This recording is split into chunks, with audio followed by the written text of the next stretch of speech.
Okay, I've got my 1,000-day follow-up, but that's a little overwhelming. So the reason why I use it to teach this class, the 5-step, because it's a little bit more simplistic in a way that, and right to the point and very effective, but to a point where the 1,000-day follow-up may be a little too overwhelming. So we're gonna start with the 5 steps. First, visit them. You've got to go there. They may not be open to taking a phone call. Number 2, hand deliver something to them. I know I said give an item of value. The first round, you might want to give them 100 ways to sell their house. And we have those, by the way. 100 ways to sell their house, because it teaches them.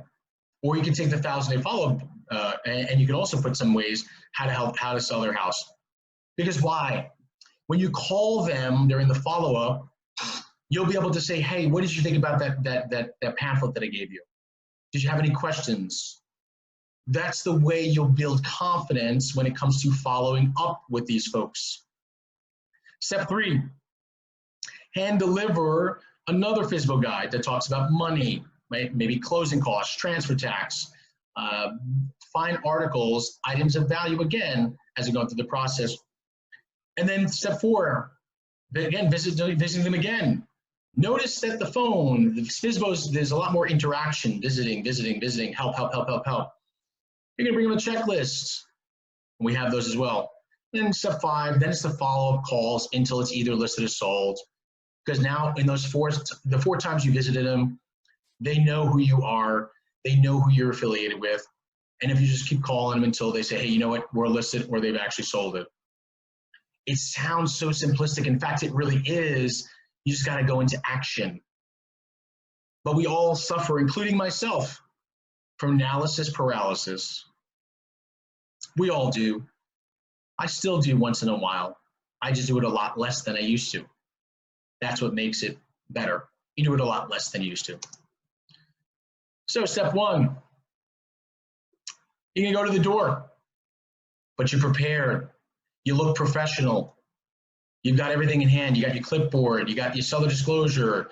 Yes, and as basic as this, you've got a pen, a tape measure, some business cards. Basics. I know technology's here, but these are just, you look the part. Okay, I'm not going to read the dialogue over here. I want you to read it, but I'm going to share something that has worked for me. You're literally just saying hi. Hello, I'm Michael with Remax Edge. And I noticed your house for sale. Well, duh, but that's as basic as it gets. Would you mind if I come in to view the house and take some room measurements so I can add it to my for sale by owner inventory? I want to say a side note over here. For security reasons, please be very, very careful when going out to properties. Please be very, very careful. This is just guidance that, Remax Edge and we've aligned with Momentum program over here. I want you to also be careful. And for security, please make sure if you don't feel safe, you're not going to these places. Okay, and if you don't feel comfortable, do not take this approach. You can still take the approach on the phone or partner up with another agent for security reasons. Okay, some people will use this, let me measure some rooms. It's just another way to get in front of somebody. That's it, that's the key. So step 1, 3 things that the for sale owner can say to you, okay? I have a process that you're saying, well, what is that? So when you say the step process, what is that? I have a process that I use with all my buyers where we uncover the criteria for the perfect home. When I take sorry guys, I'm just a little off over here. Do you have buyers now? This is a famous question they ask, and a lot of our agents, not just here, outside of the marketplace, they say this. Well, here's what I want to tell you about that. Read the dialogue that's on our screen, but I want to share with you when they say, do you have buyers now? Okay, you say you're currently working with buyers and you receive calls on a daily basis. However, I need to preview this house so I can match your home to the criteria of each one of my buyers. Remember, you're already demonstrating to them that you're intentional and proactive. Because remember, of course you have buyers, but what usually happens when people say I have buyers, they immediately say, well, I have buyers, but I need you to list your house with me.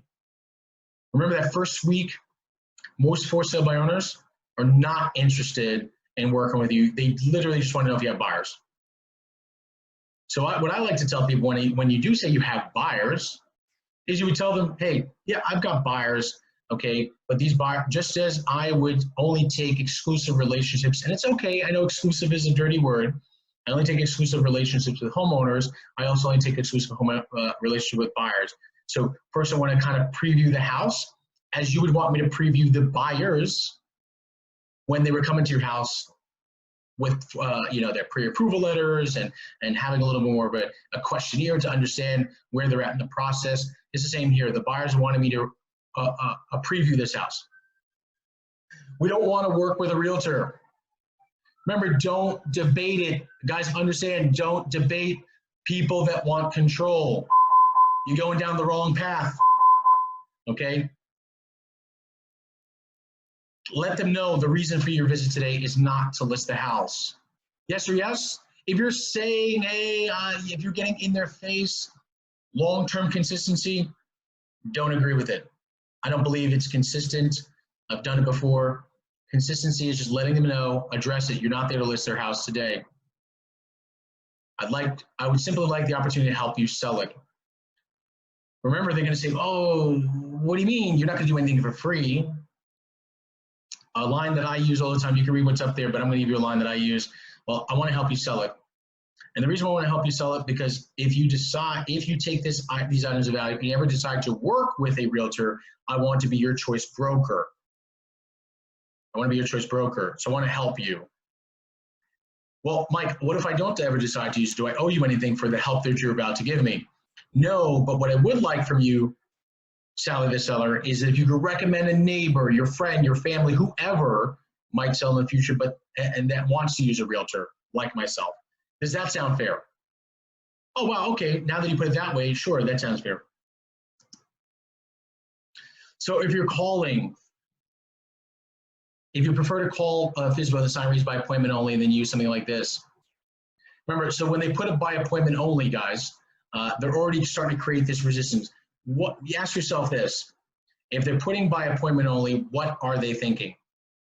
What are they thinking if they're putting by appointment only? Control. So if you're going to just kind of just mosey up and just show up at the door and knock, you've already violated what they were seeking out, and that was control. So make sure you call and make an appointment for those that have by appointment only. So once you're in the house and you're touring the house, the key to touring the house is understand. Remember, seek to understand what the situation is. If you're going to get into the small talk of, wow, what beautiful countertops, what potential this place has, then you are already behind on the mission. Because is the mission to really tell them how great their house is? Is it?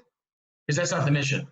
Your mission to understand, to get the flow of the house, but you have to seek to understand what their needs are if they need something. Isn't that true? Right? So they want control, so they don't need anything right now.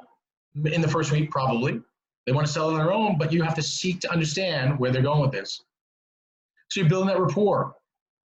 You're understanding what they're going through, what their frustrations might have been as they might have been listing their house over the past couple of weeks or the first week, right?